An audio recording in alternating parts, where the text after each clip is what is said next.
အခုလိုကမ္ဘာဖလားကာလာကြီးမှာငွေရေးကြေးရေးမတင်ကာမှုနဲ့အာဂျင်တီးနားဘောလုံးဖွဲ့ချုပ်ကိုအမေရိကန် FBI က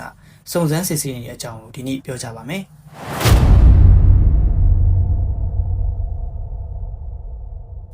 ဒီအကြောင်းအရာကတော့အာဂျင်တီးနားဘောလုံးအသင်းရဲ့ရလဒ်တွေပွဲစဉ်တွေနဲ့လုံးဝသက်ဆိုင်တာမျိုးမဟုတ်ဘဲနဲ့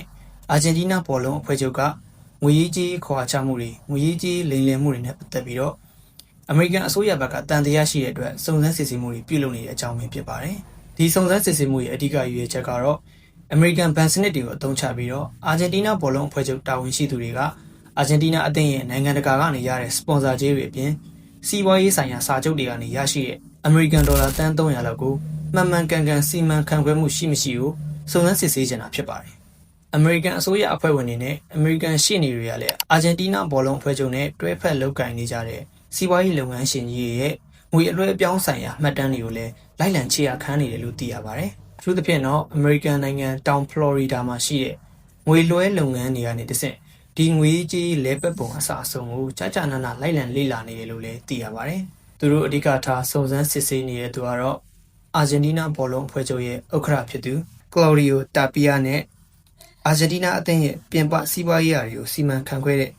ဂါဘီယာဖာရိုနီတို့ပိုင်ဆိုင်ကြတဲ့Top Pro Under LNC ဆိုတဲ့ company ကိုလည်းသူတို့အဓိကထားစစ်ဆေးနေတယ်လို့သိရပါတယ်။လက်ရှိအခြေအနေမှာတော့ US အစိုးရဘက်ကတရားဝင်ရာဇဝတ်မှုအနေနဲ့လုံးဝတရားစွဲဆိုထားခြင်းမရှိသေးဘဲနဲ့သက်သေခံအချက်လက်တွေကိုစုံစမ်းစစ်ဆေးရေးအဖွဲ့တွေကလိုက်လံစုဆောင်းနေတဲ့ကာလပဲရှိပါသေးတယ်။ American အစိုးရဘက်ကတော့ဒီစုံစမ်းစစ်ဆေးမှုတွေကမက်ဆီဦးဆောင်တဲ့အာဂျင်တီးနားဘောလုံးအသင်းနဲ့လည်းလုံးဝမသက်ဆိုင်သလိုအာဂျင်တီးနားနိုင်ငံရဲ့ပြည်တွင်းရေးကိစ္စတွေနဲ့လည်းလုံးဝမသက်ဆိုင်ဘူးလို့ပြောကြားထားပါတယ်။အာဂျင်တီးနားအစိုးရဘက်ကတော့မှ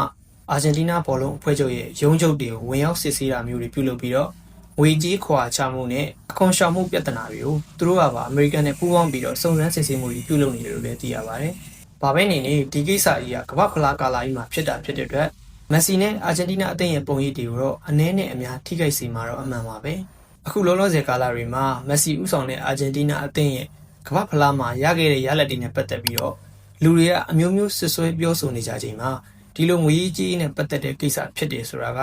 လူပြောများစရာကိစ္စတစ်ခုဖြစ်လာနိုင်သလားဆိုတာကိုမိတ်ဆွေတို့ဘယ်လိုမြင်လဲဆိုတာကိုကွန်မန့်မှာရေးသားပေးခဲ့ကြပါဦးခင်ဗျာ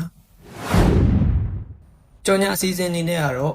ဘောလုံးပွဲတွေစောကစားရတဲ့ကြိုက်တဲ့ညီကိုတွေအနေနဲ့ကျွန်တော်ရဲ့ဘိုင်အောင်မှာချထားတဲ့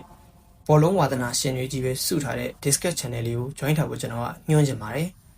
အားလုံးပဲကျေးဇူးတင်ပါတယ်ခင်ဗျာ